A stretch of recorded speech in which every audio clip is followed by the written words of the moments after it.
Hello, everybody, and welcome to Secular Soapbox. I am Baphomet, and I am joined today by my amazing co-host Apostasy. Today, we welcome our guest, objectively Dan and ex-Christian Erin from Truth Wanted. Please feel free to interact with us in the chat during the show and give this video a thumbs up. Also, if you like what we do here on Skeptic Haven, please subscribe to our channel so you don't miss on all of our great content. So let's start the show.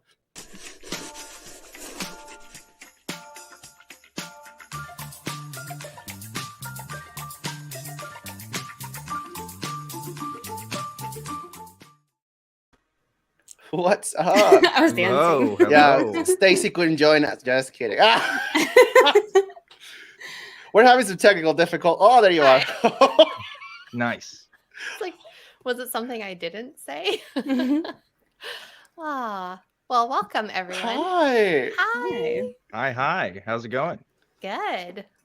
So everyone who is watching, in case you don't know, Erin is my sister-in-law, and I'm super excited to have her. I just found that out today. I know. Before the show, he's like, "Hey, isn't your sister-in-law going to be here?" I'm like, "Yeah, she's like right That's me. here."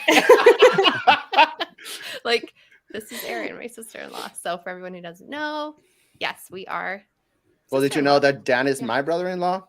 That's No, right. I'm just No. kidding. The whole family. How crazy would that be? Yeah. So I don't know if we wanted to just give a quick backstory of how you and I got in the same community. Well, first of all, we married brothers. Oh yeah. That's the first community Let's just that we give got a really into the quick. same- I'll give a really quick. Yeah, Family definitely. community. Would you like to share your side? you I think can. I think You're it's the hilarious guest. coming from you. You're the Oh, guest. Well, okay, so I go by ExXtian Erin in the atheist activist community, and Mhm. I have been an out and about atheist for just a little over 3 years now. And so I got connected with the atheist community of Boston and started co-hosting with Dan, my lovely, lead co-host here. I want to give you like the credit that you deserve, Dan. Yeah. So I started hosting 2 years ago, but I wasn't overly out with like my family, let's just say. Mhm. A lot of people Not had at found all. out about it, but there was a few people in my life that I in particular had gone through some effort to kind of hide this part of it, and Stacy was one of them. Stacy was by far my most religious, zealous Christian, like extended family member. So in an effort not to hurt her, I had kind of hidden this side of myself away. Wow. Not like I always knew there was a possibility of her maybe finding, and then we could talk about it, but I didn't want it to be like in her face because I just didn't. I thought it would be really hurtful for her. Aw.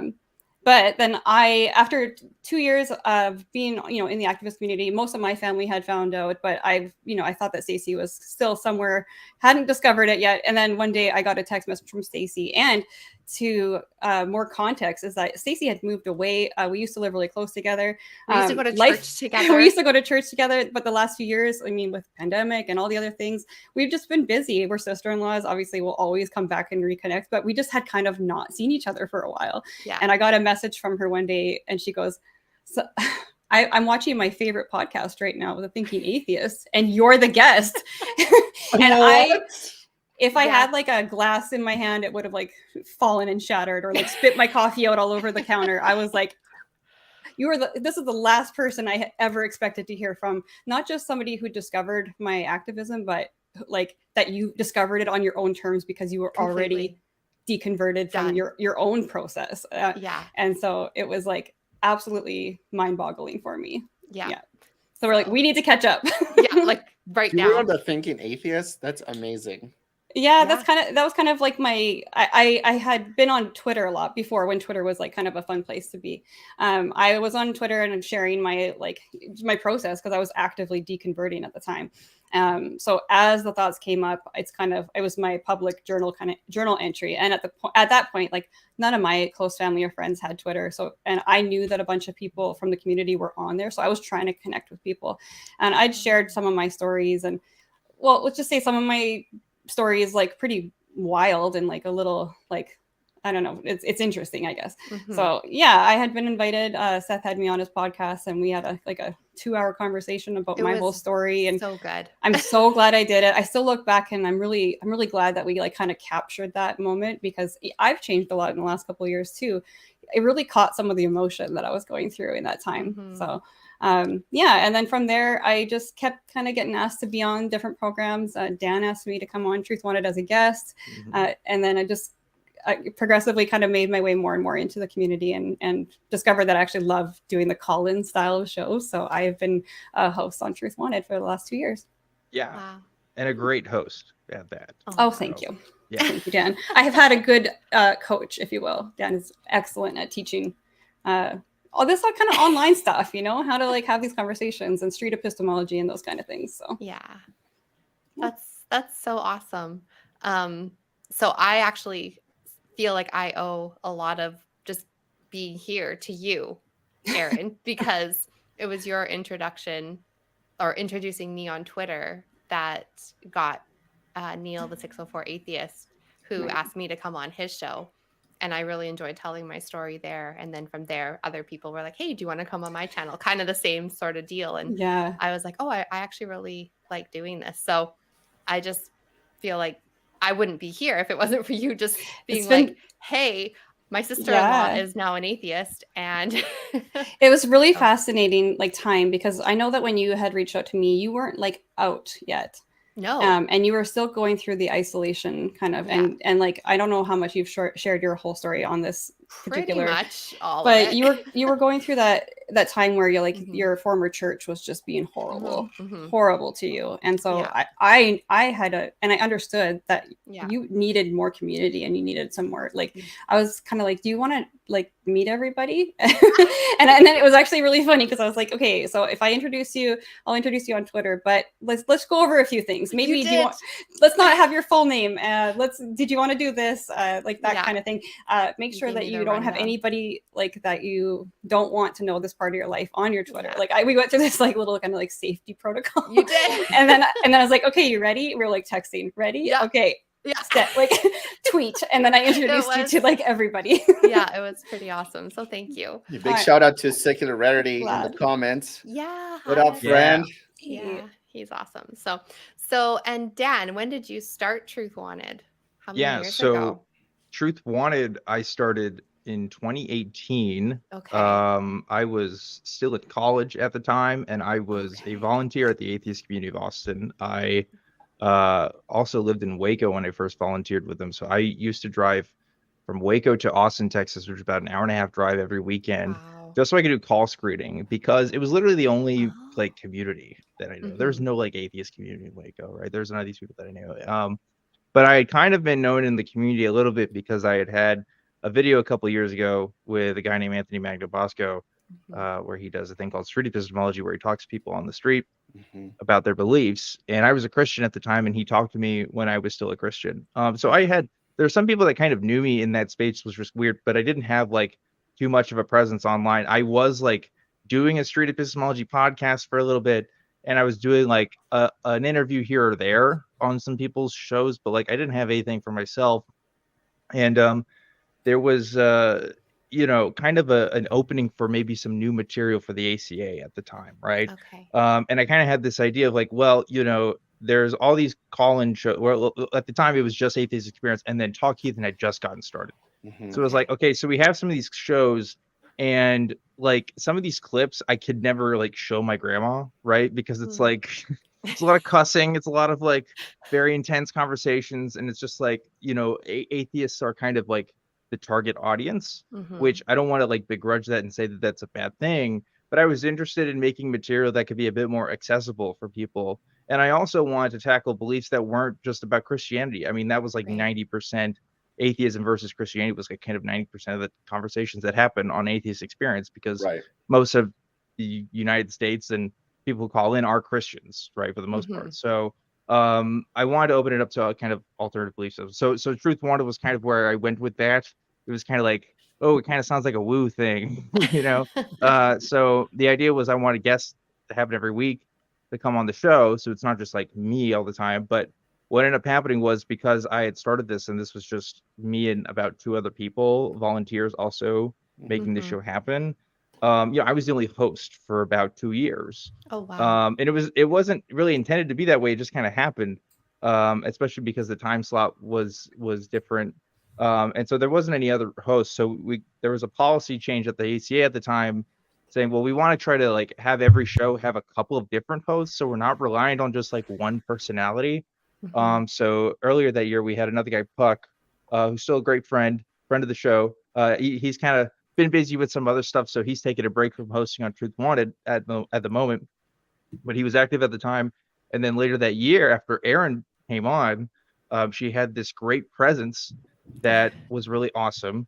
And I couldn't believe that she had never done like video stuff before, because she was great. She was Yeah. a natural.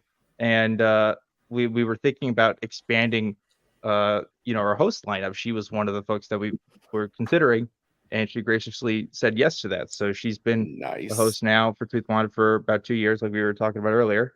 And Yeah. it's been great. It's been awesome having now we have 4 hosts, including me, total in the show. I'm still on most of the time, but Mhm. that's not because I insist on that. It's mostly because everyone else has been really busy lately. Yeah, it's been a weird year But too. yeah, Of, so like there's been busy that. schedules. But it's been great. Like I am the creative producer and also the creator of the show, so I Mhm. have a lot of investment in it. But it's just as much Erin's show as it is my show or anybody else's Wow. show, and also the crew that help make the show every week. So Yeah. she does a great job with it, and she has also just it's great to see her journey, because Mhm. one hesitation I did have, Erin, I never told you this, was that you were pretty Ooh. fresh. Okay.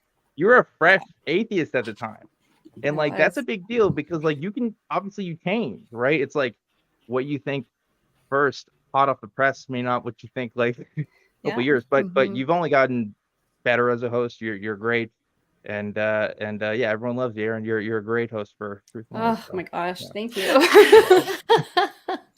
Did I tell you I Aw. was having a rough week, Dan? Because this is exactly what I needed to hear. Oh no, Aw. Erin has been a shining sunshine. We were joking a little bit before the show that Erin gets a lot of calls from folks who are kind of in their own journeys, struggling, Mhm. and that's true, because Erin has a great presence on the show, and one of the reasons why I thought she'd be a strong host is because she does have that kind of Christian heritage.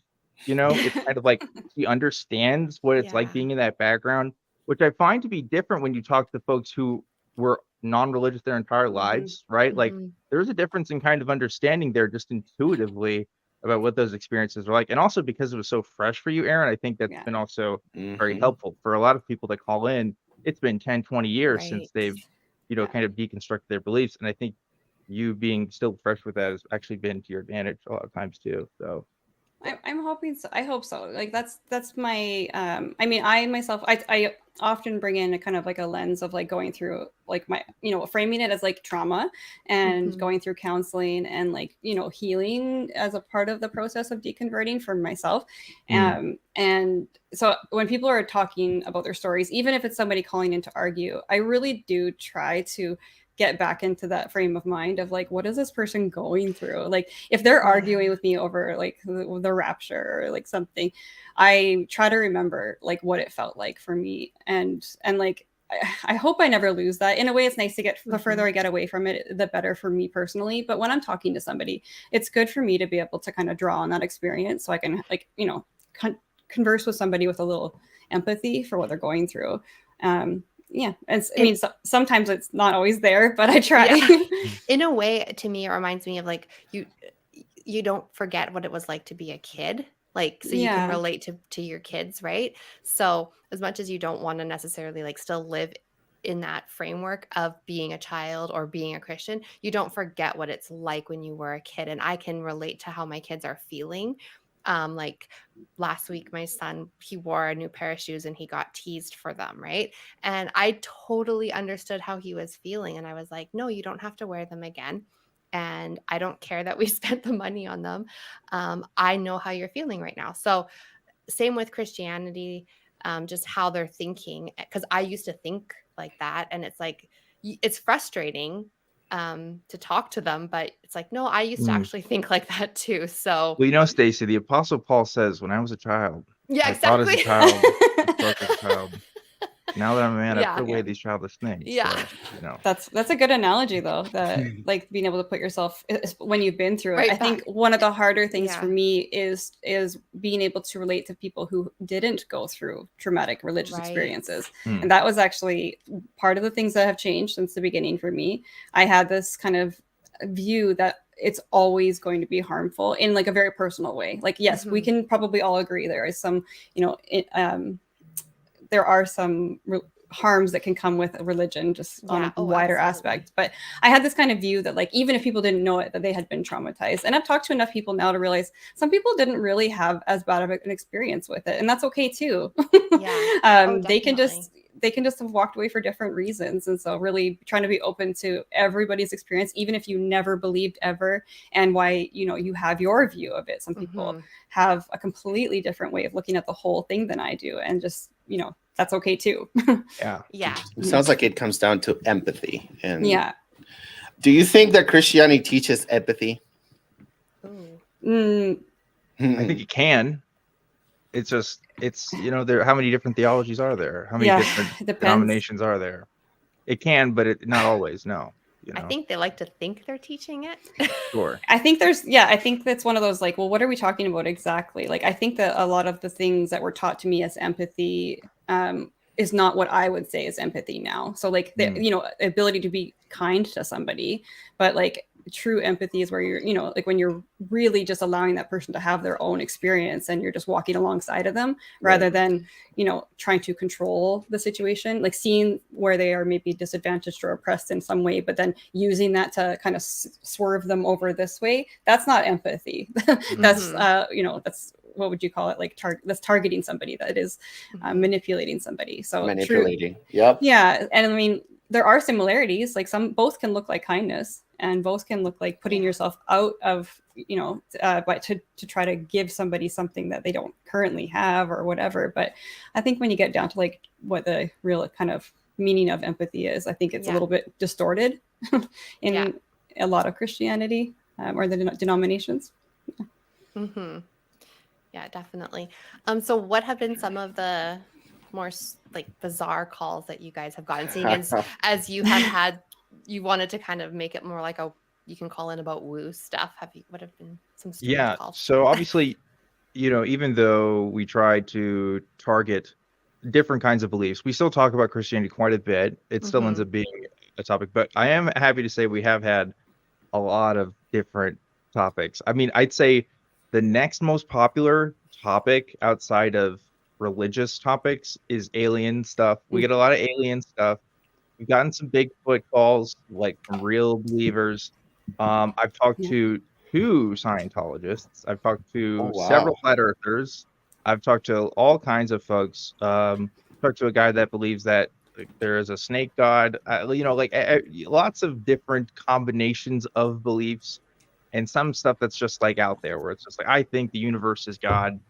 Like, okay, what do we do with that? You know what I mean? So every kind of, you know, different amalgamation of what the human mind can construe, you know, like I've talked to somebody who has some variation of it, right? It's been pretty cool in that respect. And also, again, I just like seeing the panoply of human beliefs, you know, all just in front of me, like, let's look at the call list today. Okay, we've got, you know, somebody who's saying Bigfoot's real, or maybe we talk about God. Like, I don't know, like, it's just like, it's every week there is always something different. Like, you never know what to expect. SR asked, Dan, what do you think about all of this new As UAP soon stuff? as What's UAP? UAP is unidentified aerial phenomenon. Just the newer term for UFO, essentially. Okay. The government term for UFO, but it's like, so the reason why he's asking me, and I know this is the other thing too. As soon as alien shit happens in the news, I get asked about it the next week now, so I have to be prepared to have a take. So it's like, okay, David Gersh is a former U.S. intelligence officer who claims that he has, you know, personally seen some documentation and worked with people who work with UFOs that have been captured by the U.S. government. And so like he's out there and he stated, and there's other people in the U.S. currently working in the U.S. government that vouch for his story. But he hasn't provided any paperwork and stuff. Mhm. And so, there's all this speculation about him continuing to testify for like Congress and stuff, and what the implications of that will be. Like if the State Department will declassify materials, etc. I don't know if I buy it. I think there has been documented evidence that U.S. intelligence has released fake stuff. Most infamously, if you know about in the early 2000s, there was a release of the U.S. government doing papers on people doing mind reading stuff and also entering like astral planes and stuff. Whoa. That they these are fake papers released to like throw enemy intelligence like off trails, basically, right? So it's like maybe this is the situation, that there's some fake stuff in there. I don't know, but I'm very skeptical until we see like literally any documentation. It's just a hearsay, right? I mean, he has more credibility than like just some random guy off the street, but we'll see. So that's it. That's my take. And I'm in a very similar boat as that. Yeah. With I think you're always better at the alien kind of conversation, but I will say, as much as I've looked into it, I'm very similar. Like when we look at it, you can lean closer to being like one way, but like because of like the background and like his credibility. But the reality is when we're looking at what he's presenting, it is a lot of hearsay. It is a lot of anecdotal. It is. So I mean, it's completely good hearsay at this point. He says he is afraid to actually show anything for fear of repercussions, and that's fine. But until he does that, I can't move my needle, right? Yeah, So, and we still got to use all those same, all the faculties that we use to assess any other claim, and watch for the different fallacies and not be blinded by the argument from authority or whatever. Like we still need to see something that's like kind of verifiable evidence in this way. So the thing that has come up for me over and over again with this is if it does come, like if something is presented and it's true and we can all be like, okay, well, this is the impact of what that would be. Like that's the thing that I keep coming back to, like how different communities and different religions, different people are going to react to that. And I think like that's an interesting one for me to think about, because who will react the best, who will react the worst, and what are some things that we can work on to prepare ourselves if that's true. I mean, just all hypothetical speculation. Which NASA, by the way, has put a commission together to study that actual fact. Oh yeah, interesting. Yes, they put a commission there. They hired theologians of all people. If you can't get a job as a theologian, apparently you can work for NASA. To study the effects of like worldwide reaction to the news of alien announcement. NASA said, by the way, that they have not found evidence on Earth of extraterrestrial phenomenon. So if this is a real thing, it's like the State Department, and they're not telling NASA, which I find kind of hard to believe. I feel like NASA would be on top of that, but hey, that's just me. But anyway, can I ask a quick question? You're of everyone's opinion here. Like, who do you think? Let's just talk about religious groups. Who do you think would be best set up to deal with it? Which religion would handle it the best, and which religion would handle it the worst? Aliens? Is that what you're wondering? Yeah. I think the Mormons. I think so too. Yeah. Do you? Yeah, I do. I really do. They handle it the worst? No, they would handle the best. Oh, the best. Oh yeah, totally, 100%. Yeah. No, I agree with their that. whole planet and celestial. Yeah.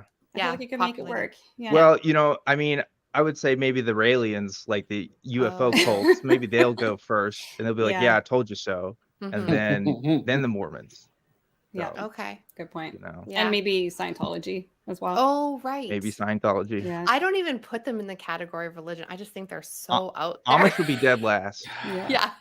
What makes them a religion to begin with? Or like young Earth creationists, or like they would say the Jesus came to die for aliens. Christian Science. Oh yeah, the Nephilim. We can't forget about them. That's right. That's right. They call them Nephilim. Yeah. Don't remind me. That's part of the rabbit hole I went down. Right? My grandma tried to get me down that rabbit hole. She tried to tell us that she said that there was someone that actually came across like the actual body of a Nephilim. Did I tell you about the Nephilim in Iraq? Yes. This is a common one that gets called in about on Truth Wanted. Yeah. I love the Nephilim in Iraq. It's one of my favorites. Love them. I love it. That actually I mean, we have a couple questions that we will get to, but I just wanted to ask you, do you ever get a question that you're like, what are they talking about? I have absolutely no idea. Like, are you ever Sometimes, yeah. stumped and you're just like, I don't know how to answer that. I've never heard of that. Sorry. Sometimes. Yeah. I will say, after doing this for almost 5 years now, I have heard a lot. And I'm also into weird stuff. Like, Okay. you can ask, like, You and I heard don't it mean here. like His For You sexually. I just page mean is like all over the place. I literally just like, I don't know. In my free time, I just research weird stuff, and Okay. and that is I think the that's a only commonality benefit on the in my life hosts. that it is given it to me, like in any tangible form, is on this show. Let me make that clear. Like, it's not a good pastime if you like want to be successful in any other career except for podcasting. And I don't even make money from this. It's not even a career, really. It's for So fun. Yeah, it's just a hobby. It's for yeah, fun. It's yeah. for education purposes only, entertainment But it is really great purposes. when I get like, oh, what happened a couple weeks ago? Oh, I had like a Gnostic Christian call in, Oh, and okay. they started talking about Gnostic theology, and I was just like, you're a Gnostic Christian. I know love being this. able to like And I pin was it. like, You're like, I know exactly yeah, what you're talking about. I have done the deep dive on this. or I that already for know me. all about the demiurge and all that. Yeah, you believe in the demiurge. I Yeah. am aware. Yes. Yeah, exactly. Wow. This is So a similarity that I have with Dan as well. And I think Okay. that it's particular. That's one thing that brings the hosts or us together is So, like do you guys we have- get interested in the weirdest stuff, you It's know? Do you guys true. have like a group chat where you're like, oh my Yes. gosh, I just discovered this really weird, We do. interesting thing. We also You just have have to like check it out. one-on-one chats too when some yeah. you know, but yeah, we do have a group chat, and like Mhm. that's where we do kind of come up with certain like topics or like, Right. have you guys seen this? And like, you know, and sometimes stuff happens in the world where we kind of like need to like figure out where we're gonna fall, because like the information's so new. So like kind of, you know, the show's happening tomorrow, and like kind of Right. where are we all Be at with this? prepared for Yeah, kind these of like types of calls. prepare statements if not, if you don't like. Yeah. Yeah, what's our PR? Okay, so we do have two questions here. The first one is for Erin. Sorry, it's covering your face, Erin. It's okay. Has Erin listened to any I don't even know how to Panpsychist. Thank you. I'm not going to Panpsychism. attempt to say any You know, it's weird funny. I'm words. wearing a shirt for a band called Panpsychism. That's there funny. you go. Okay. There you go. Arguments or philosophers since my call with her and Neil the 604. If she I doesn't do remember, oh, you do? Yeah, I do. And Okay. I think this is probably getting close to like a year and a half to 2 years ago now. And so I do remember taking, you know, doing a bit of the deep dive on that and listening to a few different like writers talking about it. And I can't remember who it is at this exact moment, but I think it's all things that I kind of stored away to like very interesting, and definitely a different way of looking at, you know, the whole idea of theism or deism, or, you know, the other kind of ways of looking at like the supernatural. Ultimately, like I just kind of sorted away as something that was interesting. Like nothing really was able to kind of shift my view at this time. But I also found maybe just because of coming from where I've been, like sometimes it's kind of hard to follow with it, because it's really easy for that those conversations to kind of like dip into these kind of woo kind of terms where I'm like what do they even mean by that? Like it's so easy, it gets into like this esoteric kind of language. So it's like it's hard to find somebody who's a very clear communicator about these things without it getting into these concepts. So I have a hard time, I will admittedly have a hard time finishing a whole book or a whole, you know, like series about it or a lecture on it, because it's just, it's a lot of that kind of conversation, and it feels in a lot of ways kind of like circular. And I will say that I find it to be a lot of like a less harmful view of like deism or theism, and maybe like something that's I would not be as upset about if people grabbed onto, if they were needing that as some sort of meaning-making thing in their life. Like I probably wouldn't fight back on it as hard as I would on fundamentalism. Yeah. I'm not afraid of the panpsychic lobby in the United States. Yeah. Changing laws. Right. The panpsychic lobby. But Sven, I do remember your call, and I absolutely like I have gone down that path a little bit. I just haven't gotten anywhere very satisfying, I don't think. There you go. Perfect. Okay, so there's another question. Do you want to read this one, Beth? I can read. Mel says I so can't. proud of you. Mel says I can't. Okay. I always prove her wrong because she's All always right. wrong and I'm always right. Always been an atheist. Religion wasn't really important in the UK. I listen to these deconversion stories and find it incredible. Yeah, incredible. My question, in the US, is this fundamentalism very regional? I guess I'm the American between the two of us, Erin. So I'll say yes. It's you know, it's one of those things where I'm part of the what's called the Bible Belt, right? The Bible Belt is this description in the United States where it looks like a belt if you look on the map of the most fundamentalist parts of the United States, right? And it is kind of in the South, right? It's the reason why you get that stereotype.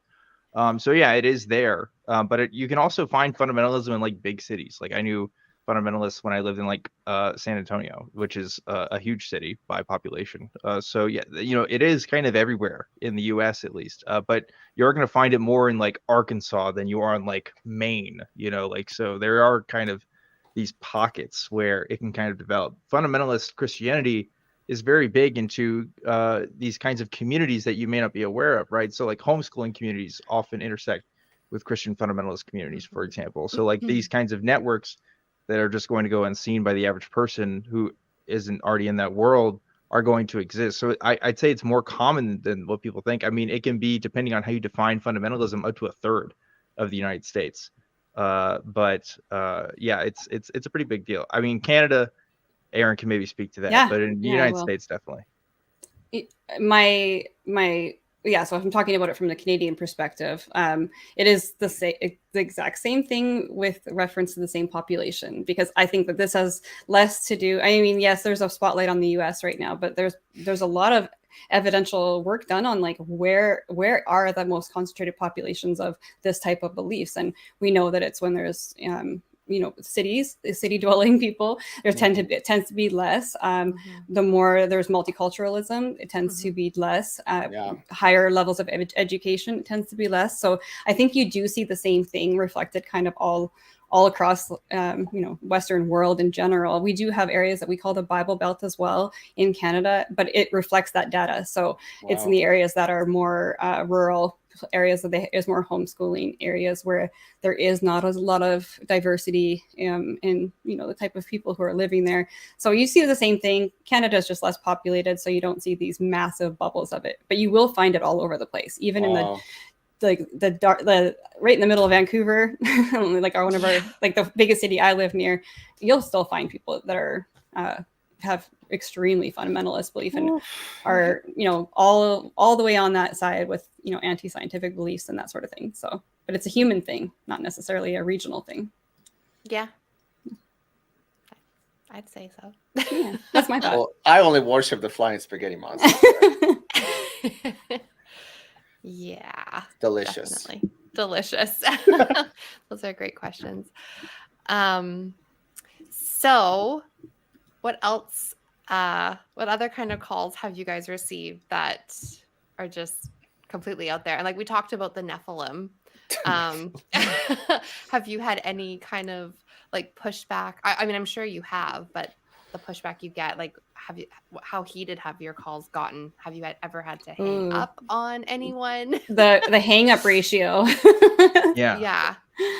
I don't know. I've only hung up on a few people ever. So yeah. I'm still practicing that. Yeah, I'm still practicing how to use that drop button. How to set your boundaries, Erin. That's what you're practicing. No, it's like I would say we talked about this a little bit before the show started.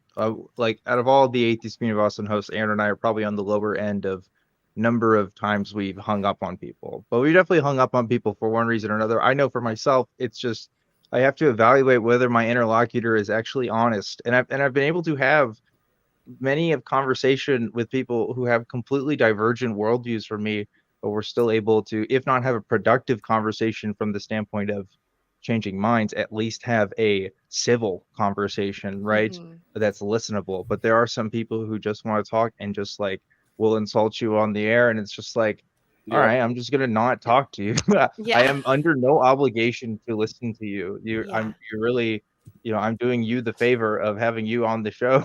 Really, I mean, like I don't want to break it like that, but it's like, look, like I'm giving you the airtime, and I can control whether or not I want to keep giving you that airtime. And I try to be unreasonably fair sometimes. I think in the earlier days, I think the most negative criticism I got, and maybe Erin, you got this too, was that I was too nice. Yeah. I don't know if I get that as much.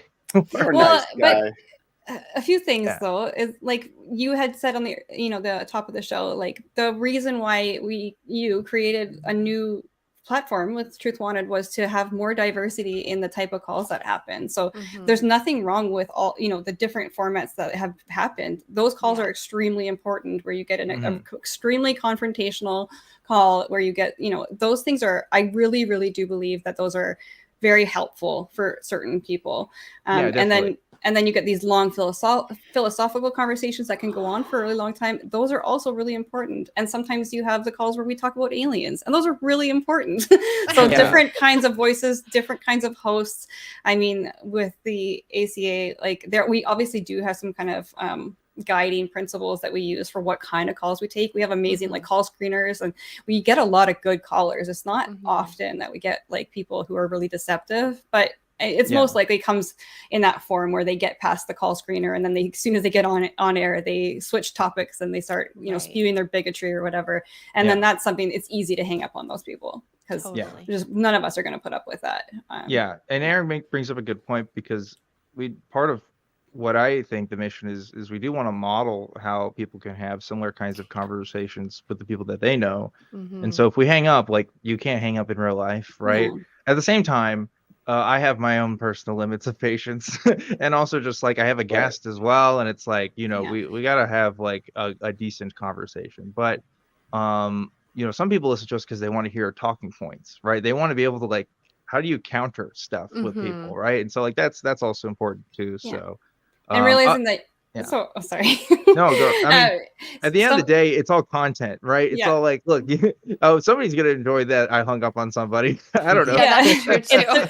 It's gonna float someone's boat. I was just gonna say too, like that, Dan, you may have taken a similar call like week after week after week, but it doesn't matter necessarily. Someone might call with we see this all the time with any call-in shows. They're gonna call in with the same arguments. They're gonna call in with the same thing, and we don't care. We're just going to talk. We're going to kind of go through the thing again, because over and over again, you never know who is watching. It's their first time ever watching the show. It doesn't matter if we've had somebody who's watched every episode since the very beginning, and they're going to hear the same call over again. But we're going to follow it through, because like there's a point to it. And I think for people who are watching and listening, like there's going to be somebody that it is helpful for. So it has much more to do with like who's watching than it is what like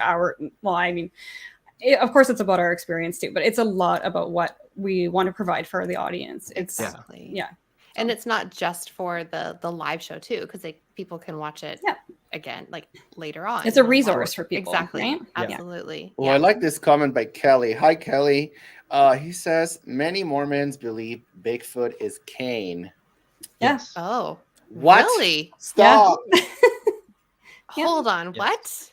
So I have never heard that claim. Okay, let's hear it, Dan.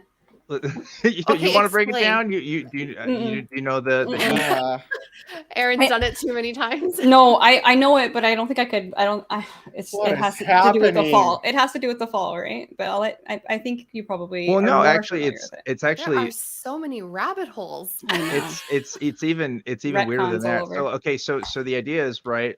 The Mormon interpretation of the mark of Cain isn't necessarily that Cain like ever dies, right? It's like Cain is still alive and is like exiled from God, and to be exiled from God, he also like kind of lives forever. So there's different versions of these kinds of myths, right? There's like the wandering Jew is like this kind of stereotype, this archetype that has been attributed to different figures from the Bible. So like Cain is just like one of these kinds of figures. There's a Mormon figure, I'm trying to remember who it was. It wasn't Joseph Smith, but an early Mormon figure who also claims that they saw basically Bigfoot at the time when he was like riding on a horse, and wrote about this, and like I know the name. Mormons have like kind of accepted that was like Cain / Bigfoot. Like Bigfoot sightings are just like sightings of Cain, pretty much. Now it's not officially Mormon canon. Like if you go to Latter-day Saints website, they're not going to like endorse it. But from what I'm told from folks who lived in Mormon communities, it's basically Mormon canon that Cain is Wow. Bigfoot. Yeah. Is that exactly. would that kind of be considered like the Book of Enoch with Christianity? Like it's not No, Christian not canon? Like no, it's part of it. Well, it's part of the like the lore that goes along with the Book of okay. Mormon in particular. Okay. And you know how like those things develop in the communities as well. And Right. like how many things did we think that were in the Bible, but they weren't actually in the Bible? That's true. Yeah. How many of these verses that we quote constantly, but that wasn't ever, it's nowhere to be That's found. true. But it's part of the culture that gets developed along with yeah. it. So Abraham Smoot, I just found it here, recorded the following after Church Apostle David W. Patton described an encounter he had with Cain in 1835. Right. He said, as I was riding along the road on my mule, I suddenly noticed a very strange person walking beside me. His head was about even with my shoulders as I sat in my saddle. He wore no clothing but was covered with hair. His skin was very dark. I asked him where he dwelt, and he replied that he had no home, that he was a wanderer in the earth and traveled to and fro. He said he was a very miserable creature, and his mission was to destroy the souls of men. So he spoke English. He spoke English. Yeah, of course. So yeah, there you go. So like, you know, part of Mormon theology and canon, right, comes from early writings of Mormon apostles, right? And so like, you know, this was kind of considered a big deal. That this was like a real story that he told. So yeah. And if you look like at the context of any new religious movement, there's always going to be like, this is where you get into the syncretism and like cultural contagion things that happen, and like why religions even start in the first place. It's always coming from something and adding something. So, you know, you've got Mormonism and you've got, you know, the aspects of Christianity that they're bringing from, you know, former beliefs, but they're adding these new ideas about cultural and DNA and things like that, like, and even just like mythology that was going around a lot in you know, the American culture at the time. Yeah, like, these things are added to it. To be absolutely clear, they did not say in 1835 this is Bigfoot. They said, oh, this is Cain, and then like when Bigfoot became a thing in like the 70s and 80s, they were like, they looked at this entry and was like, oh, this is actually Bigfoot / Cain. Well, so, yeah, that kind of brings us to one of the next questions that we had starred. Can you tell us about the Bigfoot calls? What I feel like is kind of touched on so many of. I will never forget. I just had there's been several, but the most impassioned Bigfoot call I had was one who was very serious about this, and like, we talked very seriously about epistemic principles of how we can trust, the verifiability of science, right? He had this understanding that in East Asia, particularly in Eastern China, they found, these bamboo and trees there and sticks that were, clawed and gnawed in such a way that no local animal could have been the descriptor, like could have matched the descriptor for what happened here better than Bigfoot, right? And so the interesting thing, of course, is like he brings up this point, like, look, there's a lot of animals that we have found and discovered later that we only had signs of their existence first before we discovered them. And it seems that like Bigfoot or like native groups, like that could be like a native Bigfoot tribe, could be like responsible for something like this, which is an interesting argument. But I would also, again, cite this fact that, look, anthropologically, we just don't have any particular reason to believe why a species of sapien like that is going to be living in China. Again, there's a lot of like China that is like kind of mostly unexplored, really, which is interesting. So, what that is out there, I don't know. But this person was very impassioned. It was like, look, this is like this has to be, this is the best thing we have for Bigfoot. And I'm like, maybe, but all we have is just some stuff that happened in a forest. Like, we don't even have like bones, we don't have pictures, we don't have anything else. And so like I don't know if that's like the best account that we can what's give. Fascinating about that too is like the sophistication that was brought, like and like it's so easy to just it was the most sophisticated Bigfoot conversation I've ever you're had. bringing Absolutely. these, like you said, epistemic principles to the table, like yes, it's true, like explanation to like the best explanation for this and that, and you're making a good point, drawing parallels between how we've discovered things in the past, but like ultimately why is this convincing you? If it's just the lack of like fallacies, that's still not evidence. Yeah. And it's And just that was another point too, fascinating 'cause- how people can come to those conclusions, right? They have a belief, a positive belief about something because Right. they've kind of deducted their way into it without actually having Yes. positive evidence for it. But one of the things they said too was, look, if this is part of the genus of Homo, right? Because we're Homo sapiens, right? There's other Homo neanderthalensis, Homo erectus, right? I don't have to lecture anybody about this stuff, but it's like, look, if it really was like part of this family, it's reasonable to assume it has close to human levels of intelligence, and so it would be able to hide itself from the public and consciously do that, which is like, that's really interesting. But again, it's just like, I don't know, is that enough, this idea enough to postulate, it's sort of like an argument for Bigfoot metaphysics almost. Yeah. It's like you're almost like trying to interpret it through this all-encompassing explanation, but like we still don't have any like empirical evidence for it. It's just like, okay, if we presuppose that this is Bigfoot, then everything makes sense. It's like, okay, yeah, I guess. But we should also have like physical evidence too, right? Like Yeah. we should also be able to At like this point to that. point. But And that's like, a big we just difference don't. between having the freedom to speculate, and I think that's Yeah. kind of the fun part of what we do is like Yeah. we have the freedom to speculate, and like it's not consequential to our day-to-day lives. Like if we are like speculating about what all could be there, but without positively postulating something, we don't have to Yeah. defend it in an unreasonable way, right? So Yeah. that is I've never had a Bigfoot call. Oh, really? So I'm still waiting for They're it. not very common, but when they No. do happen, it's interesting. So I'll try to be ready for it. Yeah. Have you ever had, Erin, a call living kind of where we live and where I live about like the Ogopogo or the Loch Ness No, I monster? haven't. Oh. No, I haven't. I really wish I haven't got as many of those calls, and I'm like, I've been waiting for them. But all right, now like, listen. Dan and I just draw different calls, I think, right? On Like they Twitter. save it. They want to talk to Dan about Yeah. the Ogopogos and like the Loch Ness monster. On and that Twitter, sort. I did find a man that talked about the deer man that lives in Alberta, Canada. There's a deer And man? I asked him several times to call into the show, and he never did. I was very Yeah. upset. I really want to Oh. talk about the deer man, but Oh, see, for another day. He runs like the deer man blog on like Tumblr. He was like, I've he never was into heard of it. this. Apparently, I've y'all never. have a deer man, so Oh, y'all gotta look dear. into that. Oh Yeah. dear. Yeah. See, okay, so I was going to ask you if there was one thing that you wish was actually true. Deer What would man. it be? Yours is deer man? I mean,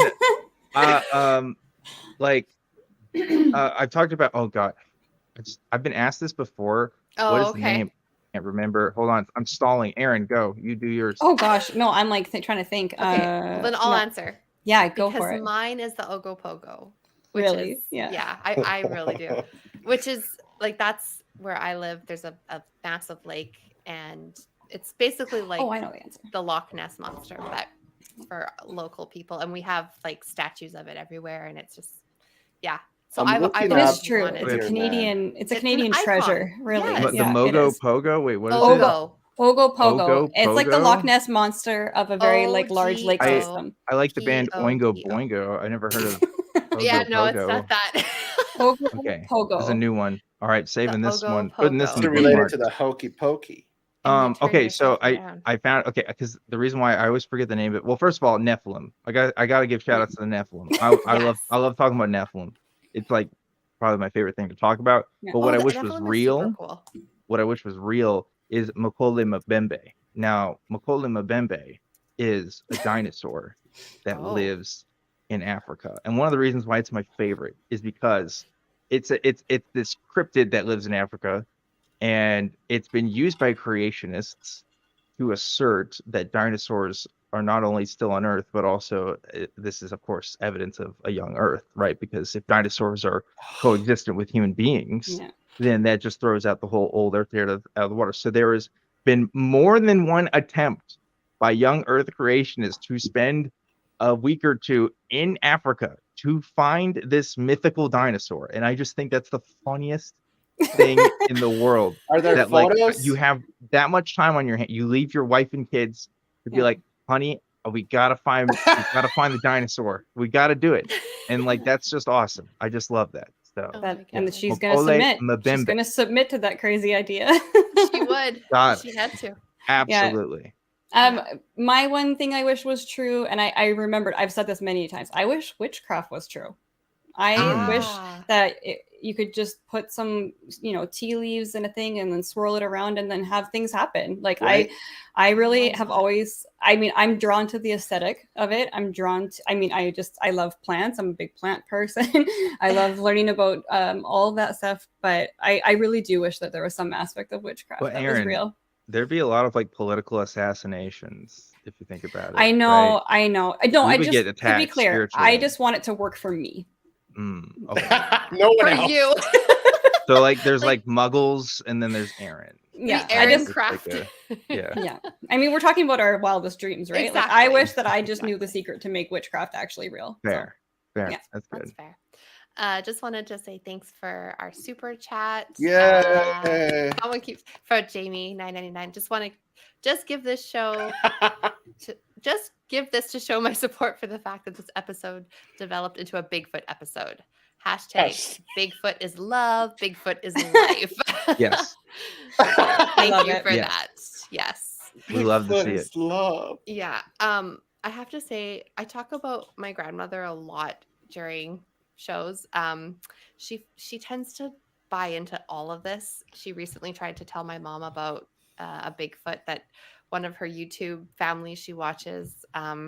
She watches all these homesteaders on YouTube, and a guy set up his camera to do some like digging, and there just so happened to be a Bigfoot in the background that Yes. he didn't notice. Strange. And all the people, when he posted it, the comments were like, "Did you see that Bigfoot?" And so she was like, "Yeah, there was a Bigfoot caught on camera," but she's the one who falls for like the flat earth and the Nephilim Oh. and just, yeah. So I don't know. There has to be some kind of connection between the people who tend to believe these things Well, as well as we've talked about Christianity. that. Yeah. And yeah. We've talked about how I'm gonna butcher this, but it's like the religion lays the tracks, which conspiracy theories take the train down.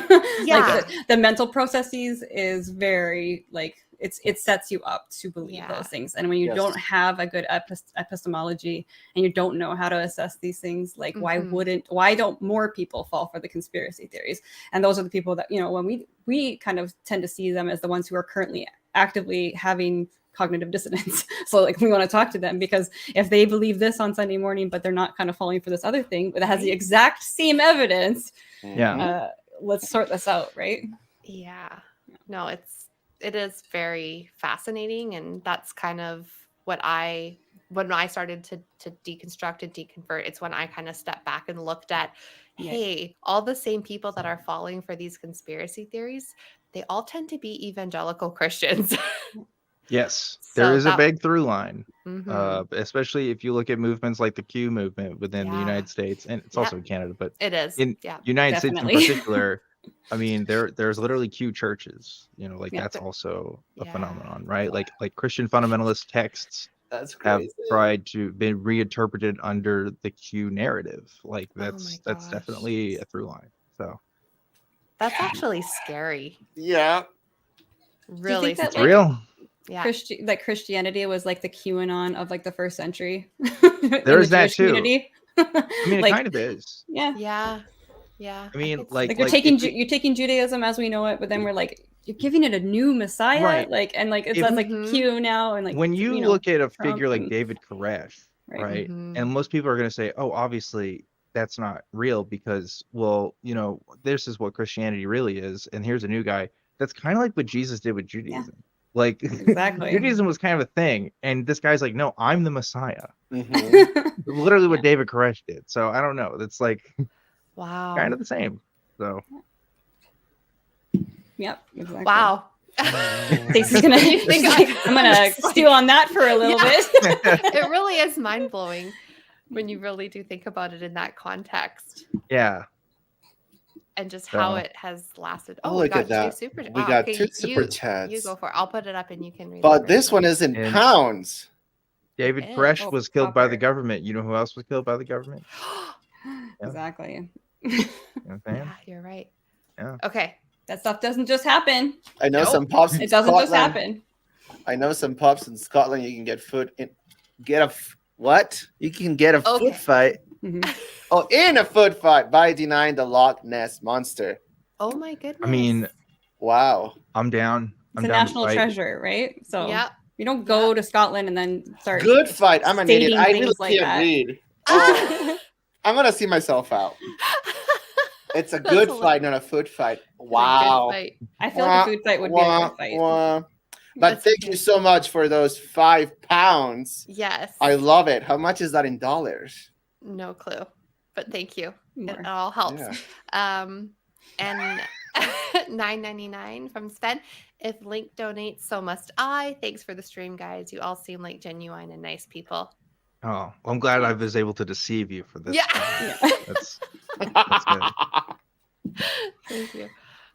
Erin and Dan are good guests. I'll watch this later tonight. Thanks, Randy. Awesome. Randy's awesome. Yeah. Oh, well, this has been awesome. We love having fun conversations like this with such fun people and a fun stream. So you guys have Truth Wanted on which day of the week? It is at Fridays at 7 p.m. Central Time every single week. Okay. Wow. And you have rotating hosts, We correct? have rotating hosts. We have myself, ExXtian Erin. We also have MD Aware Mhm. and Skeptic, John the Skeptic, not Mhm. Skeptic John, John the Skeptic. Oh, I love Those are our John. most- Yeah, he's our most recent addition, Mhm. and it's great. Been awesome having him. And then when you have hosts, then the host will find a guest for that. We have a week, is that guest correct? every single week. Right. Every single week, we always have a guest. Very occasionally, as a last-minute ordeal, one of us will be the guests, but Okay. still counts. Still counts. Still count. Yeah. Arguably some of my favorite episodes. Yeah, you guys seem to I love have it. good connection. Good. And- Yeah. Well. Oh, what? I was just gonna say, I mean, definitely anybody who's watching, tune in on every Friday, but specifically in 2 weeks, I believe, because I have a Yes. special guest coming on, and it That's is right. my sister-in-law, Yay! Stacy. That's right. Oh, what? July 14th. I'm super excited. Is that like Yeah. the new purpose in life, just to be in all of the shows? Well, you might as well. I love it. I love being on shows. It's fun. But I've never been on Truth Wanted, so this will be my very first time. So, Do you have like a When- punch card of all the shows you've been in? yes. No. No, this one will be super fun. Because I think Well, just because it's just going to be great. It's gonna be awesome. You don't need to Exactly. defend it, Stacey. It's No, just no. great. No, I was gonna say because it's the first time. Like, Yeah. you've been on this channel, and then we did a show with Dave, but I've never been on your show. Yeah, and we've been talking Yeah. about it for like Mhm. almost a year or something. Yeah. This Doesn't time's matter. not real. I don't know. Time It's is been not a real. while. Be a Let's- Canadian Someone should call takeover. in about that. Time is not real. No, don't. I can't. I'm not. That would just be. I'd be like, no, I'm sorry. I That don't one wanna breaks take my this brain. call. I can't do it. Yeah. Yeah. That would be no bueno. So, okay. So where can people find you besides Truth Wanted? Do you have social? Well, you said you're on Twitter, Erin. And are Yep. you on Twitter as well, Dad? I'm on Twitter. I've been like off of Twitter, but I do have a Twitter. It is Same. at Objectively Dan. I've just been like not interested in posting. Mhm. recently. Somehow it just weirdly got less fun on there lately. Yeah, Like I this wonder year or why. sometime. So. Yep, But um, I agree. If Has anyone nothing to wants do to get a with hold of us, we can get billionaires it. from South Africa. Of course Or- not. Regardless, But yeah, I do technically, have a you can get a Twitter. hold of you there. That's the best way. Also, emailing the show truth@atheist-community.org is a great way to contact us. So Awesome. Thank you. And Beth, where can people find you? You can find me on this horrible application Yeah, called just kidding. TikTok. If you don't have it on your phone, don't download it. There you go. I know your spiel. Okay, fine. You can Just find me joking. on TikTok. Just look me up, Metal. But I'm also the co-host of the Burning Eden podcast. Dan has been on the show also. I think he still regrets it, but he won't tell you. I still have bruises from last time I was on. I'm trying to like see a doctor about it because like it's turning colors I haven't seen my skin turn before. But Maybe you're an alien. I don't know. Maybe so.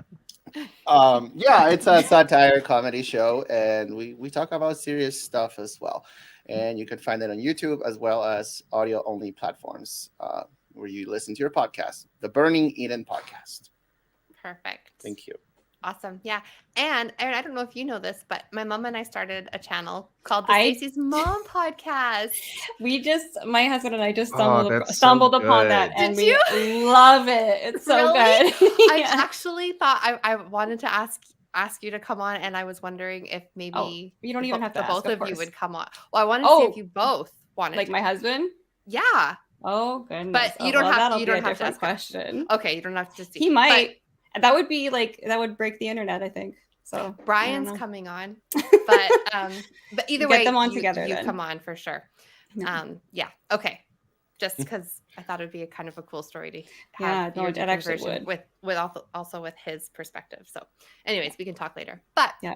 that is where you can find me on my own separate show, Stacey's Mom Podcast, which is really fun. And her So, mom's yeah. hot, so Yeah. And we wanna- it like makes sense. It just makes sense. Oh my She God. does have it going on. Yeah. We also want to thank our patrons on Yes. Patreon.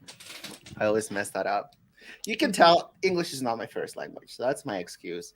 Thank you, Sydney Davis Jr., Eric Ozos, Tara S, Ryan, Deneen, that's Stacey's mom, Dan D, going Michael on? Weisman, Kathy Cotton, Cindy Plaza, Sunny Shell, Aaron Colson, Phil Calderon, and Jamie West. Oh my gosh. Supercalifragilisticexpialidocious. Holy crap.